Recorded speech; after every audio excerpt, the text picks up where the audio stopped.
Hi, I'm Derek. I'm a 45-year-old, straight, mostly white man living in Minneapolis right now. And there's a lot going on if you've been paying any attention to the news whatsoever.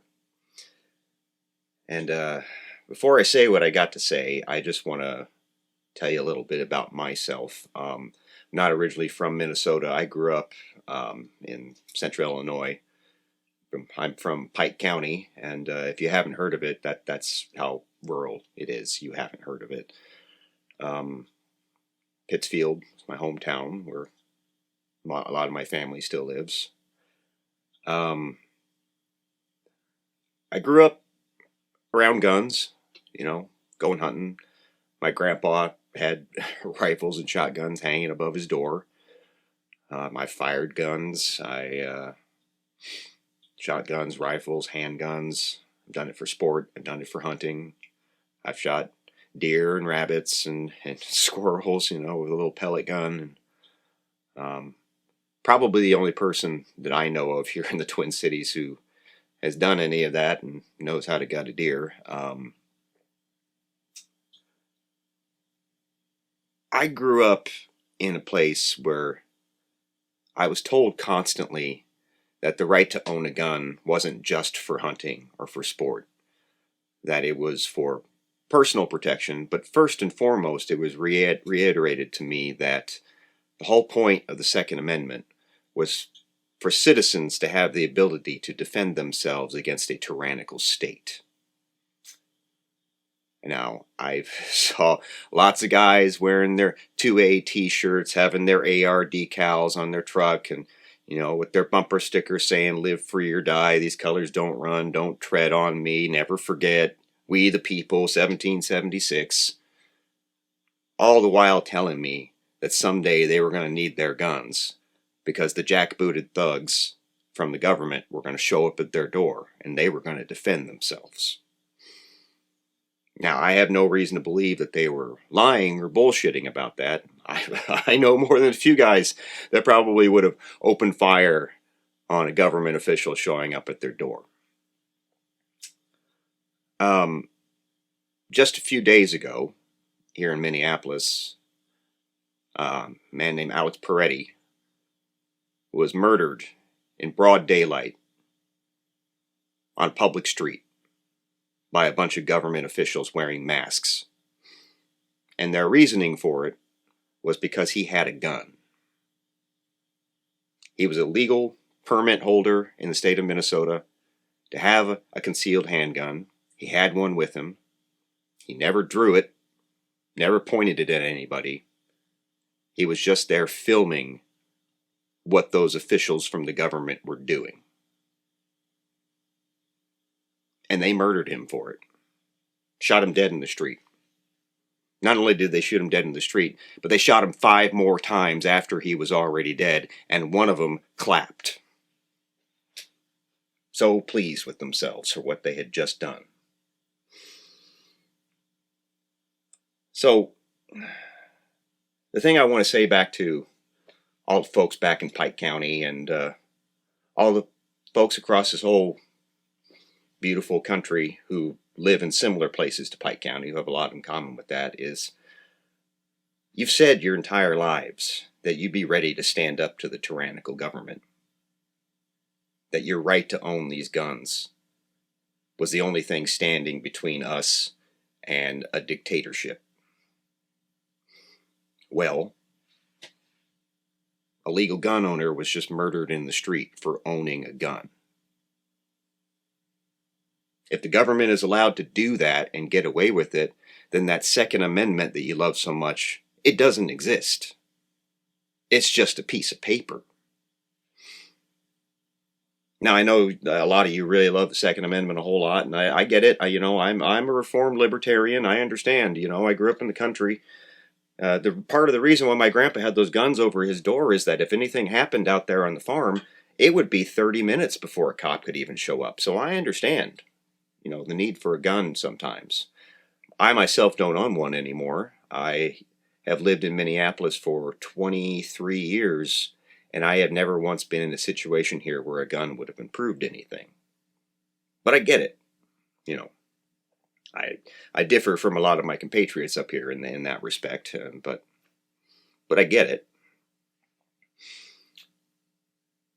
But it's often been said by these same people back home that the Second Amendment is what guarantees all the other amendments. Well, the Second Amendment is gone now. And if the government is allowed to do that, if the government is allowed to arrest, harass, detain, beat, gas, murder people who are simply trying to observe their actions and record them for posterity, if the government is allowed to come in force and gas, beat, harass, detain people who are simply protesting those actions, if they are allowed to do that to reporters who show up on the scene to record and report on what's going on, then the First Amendment doesn't exist either. If government agents are allowed to kick in doors without a warrant, without identifying themselves, wearing masks, if they're allowed to arrest people on no charge, if they're allowed to confiscate their property and never return it, in fact, in some cases, sell it for a profit, if they're allowed to hide the evidence from any scene and not allow investigators onto the scene to try to determine what's happened, and if the people who were affected by those government agents are not allowed to even know the names of the government agents who did it, and therefore never be able to bring them to account, then the Fourth, Fifth, and Sixth Amendments don't apply anymore either. In the past 3 weeks, the agents here in my city have blown through half of the Bill of Rights. How long do you think it's going to be before they wipe their asses with the other half? Now, I know there's lots of folks back in Pike County that are going to tell me that I'm overreacting, that, it's really not that big of a deal. They're only getting criminals. I know people who've been detained by these folks. I know people who've been frog marched down to the Whipple building, had to sit there, not allowed to see a lawyer, and then shoved back out the door without a coat or hat on in a Minnesota winter, only to be immediately gassed and pelted with rubber bullets once they get outside the gates. It's happening. It's real. And for all you folks back home who hoarded guns in your basement and fantasized about a time in which you were going to need them to fend off the government's jackbooted thugs, I'm telling you, that fantasy you had of the government coming and cracking down on everyday people, it's happening. And so I ask, where are you? I know where most of you are. You're sitting at home on your couch and you're watching it all play out on the TV. To you, it's just entertainment. It's fun. You're watching those city folks that you don't like getting what you think they deserve. But I'm going to tell you something that you don't want to hear. Authoritarian movements like this, they always need an enemy. Always. Everything is predicated on having an enemy to fight against. And if they do crush us here in Minneapolis, they got to move on to someone else. They have a list. They're just going to tick down that list. And you might think you're not on the list. But you are. Everyone is. You're just further down the list. If they blow through us, they'll get to you eventually too. It'll start small. They'll roll into your small town. They'll roll up to the one Chinese restaurant or the one Mexican restaurant, and they'll arrest the family that owns that. Even though they're citizens, they'll frog march them out of town, and you might never see them again. They might beat the head in of any person who's standing there saying, hey, you can't do that. And then they might start looking around at folks like, like my dad's family, which is, you may not know it to look at us all the time, but is in fact half Mexican. Just the other day, I was coming out of my job. I work as a carpenter and a handyman. I was coming out of finishing up a drywall job. And as I'm walking out to the truck, I see big black, brand new crew cab Silverado with all the windows blacked out and out-of-state plates, slowly rolling backwards down the street, stopping right in front of where I'm standing. And I know from many interactions with cops over the years, what they're doing in there. They are calculating in their heads, is he brown enough? And there was no one else around, just me. Now, I'm fortunate enough that what usually happens with cops is that they decide, nah, he's not quite brown enough, and they did move on. But I could have been one of those people in that moment. Gets beaten, dragged down to the Whipple building, and have to sit in a cell for 8, 10, 12 hours with no access to a lawyer. Or hell, I could have been like Alex Peretti, because it would have been hard for me to not run my mouth against those assholes, and maybe I could have ended up shot dead in the middle of a residential street. So, to the 2A lovers out there, I'm not asking you to get off your couches, grab your guns, and run up here to Minneapolis. That's not going to help. That's not going to help. But what I want you to do is stop watching the TV, get off your couches, and go call up all of your state representatives, all of your senators, and you tell them that this shit needs to stop.